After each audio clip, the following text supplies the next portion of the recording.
Hello guys, എല്ലാവർക്കും പുതിയൊരു video സ്വാഗതം. അപ്പോൾ നമ്മൾ ഇന്നത്തെ വീഡിയോ എന്ന് പറഞ്ഞാൽ കുറച്ച് ലോങ് വീഡിയോ ആണ്. സംഭവം നമ്മുടെ പഴയ കോളേജിൻ്റെ വീഡിയോയ്ക്കകത്ത് കുറച്ച് കമൻസ് ഒക്കെ ഈ അഡ്മിഷൻ സമയത്ത് വരാറുണ്ട്. അപ്പം സംഭവം നമ്മുടെ കോളേജിനകത്തെ കുറച്ച് ഡീറ്റെയിൽസും കാര്യങ്ങളൊക്കെ ഒന്ന് കാണിച്ചാൽ കുറച്ച് ഡീറ്റെയിൽ ആയിട്ട് പറയുമോ എന്ന് ചോദിച്ചിട്ടാണ്. അപ്പോൾ നമ്മളിന്ന് ഇവിടെ എത്തിയിരിക്കുന്നത് കോളേജിൻ്റെ അകത്തെ കാര്യങ്ങളും കുറച്ച് ഡീറ്റെയിൽ ആയിട്ട് പറയാനാണ്. അപ്പോൾ നമ്മൾ കോളേജിനകത്ത് കണ്ടു.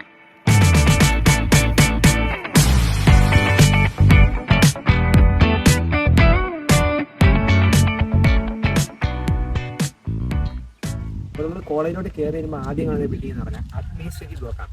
അപ്പോൾ ഇവിടെ ആയിരിക്കും നിങ്ങൾ അപ്പം ഫസ്റ്റായിട്ട് വരുന്നത് നമ്മൾ ഈ അഡ്മിഷനും കാര്യങ്ങളൊക്കെ ഈ ഒരു ബിൽഡിങ്ങിനകത്താണ് നടക്കുന്നത്. അപ്പം ഈ ഒരു ബിൽഡിങ്ങിനകത്തെന്ന് പറഞ്ഞാൽ നമ്മൾ പ്രിൻസിപ്പൾ, പിന്നെ ഓഫീസ്, ലൈബ്രറി, അങ്ങനത്തെ കാര്യങ്ങളാണ് നമ്മുടെ ഈ ഒരു ബിൽഡിങ്ങിനകത്ത് വരുന്നത്.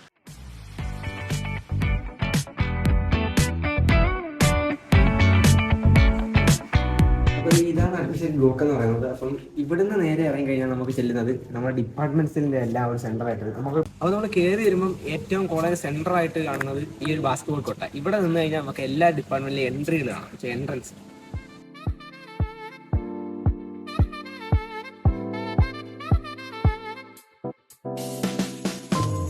ഇവിടെ ഡിപ്പാർട്ട്മെന്റുകൾക്ക് ഒരു പ്രത്യേകത ഉണ്ട് എന്ന് വെച്ച് കഴിഞ്ഞാൽ ഇവിടുത്തെ 3 ഡിപ്പാർട്ട്മെന്റ് പ്രത്യേകത ഉണ്ട്.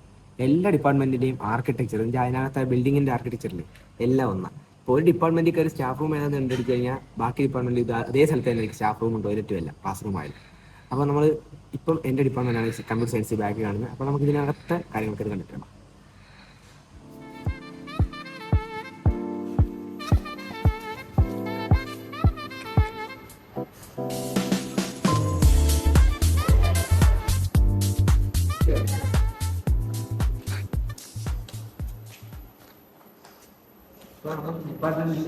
എല്ലാ ഡിപ്പാർട്ട്മെന്റിലും 2 നില ഇതാണ്. അപ്പം താഴത്തെ 4 ക്ലാസ്സുകളും മേളിൽ 4 ക്ലാസ്സുകളും. അല്ല, മേളത്തേത് 2 ക്ലാസ്സും പിന്നെ 2 ലാബും വരുന്നത്. അപ്പം എല്ലാ ഡിപ്പാർട്ട്മെന്റിലും ഇതുപോലെ തന്നെയാണ്. മേളിലും 2 ക്ലാസ് വരും, 2 ലാബും വരും. അങ്ങനെയാണ്. പിന്നെ ഇപ്പം പുതുതായിട്ട് കുറച്ച് ഡിപ്പാർട്ട്മെന്റുകൾ എന്ന് വെച്ചാൽ കൊച്ചു ഡിപ്പാർട്ട്മെന്റ് ECS, AI എന്ന് പറഞ്ഞ ക്ലാസ്സുകൾ എവിടെയാണെന്ന് ഇതുവരെ ഉറപ്പിച്ചിട്ടില്ല. അപ്പം മേളിലൊരു കൊച്ചു ക്ലാസ് റൂമുകളുണ്ട്. പിന്നെ മേളിലാണ് HOD റൂമും. എല്ലാ ഡിപ്പാർട്ട്മെന്റിന്റെയും മേളിലാണ് HOD റൂം വരുന്നത്. അപ്പോൾ ഇതാണ് നമ്മുടെ CS ഡിപ്പാർട്ട്മെന്റ്. ഇതുപോലെ തന്നെയാണ് നമ്മുടെ EEE ഡിപ്പാർട്ട്മെന്റും EC ഡിപ്പാർട്ട്മെന്റും. അപ്പം എല്ലാ ഡിപ്പാർട്ട്മെന്റും ഇങ്ങനെ അകത്ത് കയറി കാണിക്കേണ്ട ആവശ്യമില്ലെന്ന് എനിക്ക് തോന്നുന്നത്. വെച്ചാൽ എല്ലാ ഡിപ്പാർട്ട്മെന്റിലും പക്ക ഇതേ സ്ഥലം, ഇതേ ഒരു സ്റ്റെപ്പ് കയറി ചെല്ലുമ്പോൾ 2 ക്ലാസ് റൂം, 2 ലാബ് സെയിം. അപ്പം വേറെ കാര്യം പറയണമെന്ന് വെച്ചാൽ നമുക്ക് എല്ലാ ഡിപ്പാർട്ട്മെന്റിന്റെ ബാക്ക് സൈഡിലായിട്ട് നമുക്ക് ഇതുപോലെ കോർണർ കാണാം. ഇതിപ്പം മഴയൊക്കെ പെയ്ത് അലങ്കോലെ കിടക്കുകയാണ്. ഇങ്ങനെ പിള്ളേർക്കൊക്കെ ഇരുന്ന് സംസാരിക്കാനൊക്കെ ഉള്ളൊരു തീമാണ് എല്ലാ ഡിപ്പാർട്ട്മെന്റിലും ഉണ്ട്. നമ്മൾ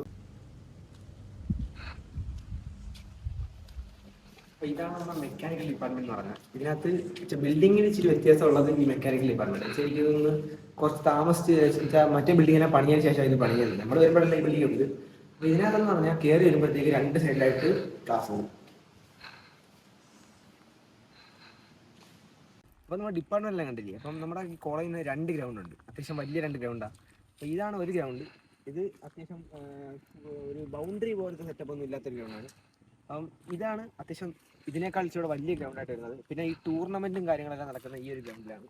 പിന്നെ നമ്മുടെ കോളേജിലെ വലിയ ടെക്ക് നടക്കുന്നത് ഈ ഒരു ഗ്രൗണ്ടിലാണ്. ഇവിടെയാണ് ആ ഒരു വലിയ ബീം സ്റ്റേജൊക്കെ വരുന്നത്. പിന്നെ ഇവിടെ ഒരു ക്രിക്കറ്റ് നെറ്റ് കിടക്കുന്നുണ്ട്. ഇപ്പം നെറ്റ്സിനകത്ത് മൊത്തം കാട് പിടിച്ച് കിടക്കുകയാണ്. ഇപ്പം നമുക്കിപ്പോൾ ഈ ഒരു ടൈം എന്ന് വെച്ചാൽ വെക്കേഷൻ ടൈമാണ്. അപ്പം പൊതുവെ പിള്ളേരൊന്നും ഇവിടെ നിന്ന് വരാത്തത് കൊണ്ട് ആ ഒരു പ്രദേശത്ത് കാട് പിടിക്കും. നോർമലി ഒരു അങ്ങനെ പറയാനും പറ്റത്തില്ല കേട്ടോ. മിക്ക സൈഡിലും നമ്മുടെ കോളേജ് കാടാണ്. ഞാൻ ഇപ്പോൾ നിൽക്കുന്നത് നമ്മുടെ ഈ വലിയ ഗ്രൗണ്ടിൻ്റെ സെൻട്രലിലാണ്. അപ്പോൾ എൻ്റെ ബാക്ക് ഇവിടെ ഇങ്ങനെ കാണുന്നത് മൊത്തം ലാബുകളാണ്, ഓരോ ലാബുകൾ. പിന്നെ പ്രത്യേകിച്ച് എടുത്ത് പറയാനുള്ളത് അവിടെ ഒരു ഫിസിക്കൽ ഫിറ്റ്നസിൻ്റെ ഒരു റൂമുണ്ട്. അവിടെയാണ് ഒരു ജിം, നമ്മുടെ കോളേജിൻ്റെ ജിമ്മുണ്ട്. വലിയ എക്യുപ്മെൻറ്റ്സ് ഒന്നും ഇല്ല, കുറച്ച് എക്യുപ്മെൻറ്റ്സ് ഒക്കെ നമുക്ക് അത്യാവശ്യം യൂസ് ചെയ്യാൻ പറ്റുന്ന കുറച്ച് എക്യുപ്മെൻറ്റ്സ് ഒക്കെ വെച്ചൊരു ജിമ്മുണ്ട്. പിന്നെ അവിടെ തന്നെ 2 ലാബ് വരുന്നുണ്ട്. പിന്നെ നേരെ ഇങ്ങോട്ട് വന്നു കഴിഞ്ഞാൽ അവിടെ ഇലക്ട്രിക്കൽ വർക്ക്ഷോപ്പുകളും കാര്യങ്ങളൊക്കെ. നമ്മുടെ ഫസ്റ്റ് ഇയർ വരുമ്പോഴത്തേക്കും ഞങ്ങൾ പോയൊരു ലാബാണ്. ഞങ്ങൾ CS ഡിപ്പാർട്ട്മെൻറ്റ് ആയതുകൊണ്ട് എനിക്കങ്ങനെ മറ്റ് ലാബുകൾക്ക് പരിചയമൊന്നുമില്ല. പക്ഷേ നമുക്ക് ഫസ്റ്റ് ഇയറിൽ വരുന്നൊരു ലാബാണ് അവിടെ ഒരു വർക്ക്ഷോപ്പ്. പിന്നെ അവിടെ തന്നെ ഒരു 2-3 ലാബുകളും. പിന്നെ അവിടെ ആയിട്ട് വരുന്ന മെക്കാനിക്കൽ അവിടെ ഈ മെഷീൻസ്, വലിയ മെഷീൻസൊക്കെ ഇരിക്കുന്ന ലാബുകളാണ് ആ കാണുന്ന എണ്ണം. അപ്പോൾ നമ്മൾ നേരത്തെ കാണിച്ചില്ല എല്ലാ ഡിപ്പാർട്ട്മെൻറ്റിലും ഒരു റെസ്റ്റിംഗ് സ്ഥലം ഉണ്ടെന്ന്. പിള്ളേരെല്ലാം ഒരു എൻജോയ്മെൻറ്റിന് ഫ്രീ ടൈമിലൊക്കെ വന്നിരിക്കുന്ന ഒരു സ്ഥലം. അപ്പോൾ ഇതാണ് നമ്മുടെ EC ഡിപ്പാർട്ട്മെന്റ് എന്ന് പറയുന്നത്. EC ഡിപ്പാർട്ട്മെന്റ് നേരെ ബാക്കിലോട്ട് വരുമ്പോഴത്തേക്ക് നമുക്ക് EC കോർണർ ഉണ്ട്. അപ്പോൾ ഞാൻ ഈ കോളേജിനെ പറ്റി പറയുന്ന വീഡിയോസിനകത്ത് എല്ലാം പറയുന്നുണ്ട്. നമ്മുടെ ഈ കോളേജിൻ്റെ ഒരു സൈഡ് ഫുള്ള് കാടാണ്. ഏതാണ്ട് ഒരു 5-6 ഏക്കർ ഫുള്ള് കാടാണ്. അപ്പം നമ്മൾ കാട് എക്സ്പ്ലോർ ചെയ്യാൻ പറ്റില്ല. നമ്മൾ ഈ കോളേജിനകത്താണെങ്കിൽ കാടിന് ഇടയ്ക്ക് ഒരു വഴിയുണ്ട്. അപ്പോൾ അത് പൊതുവെ പിള്ളേർ പോയി ഉണ്ടാക്കിയൊരു വഴിയാണ്. അപ്പോൾ ഇതാണ് ആ ഒരു വഴി എന്ന് പറയുന്നത്. ഇതുവഴി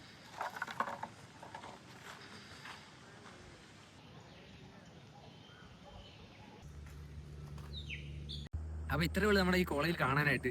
പിന്നെ റിവ്യൂവും പിന്നെ കോളേജ് എങ്ങനെ ഉണ്ടെന്നൊക്കെ ഉള്ള ഡീറ്റെയിൽസ് എല്ലാം ഞാൻ പണ്ടൊരു വീഡിയോ ഇട്ടിട്ടുണ്ട്. അതിൽ നമ്മൾ ഫസ്റ്റ് ഇയർ വന്നപ്പോൾ എടുത്തൊരു വീഡിയോ ആണത്.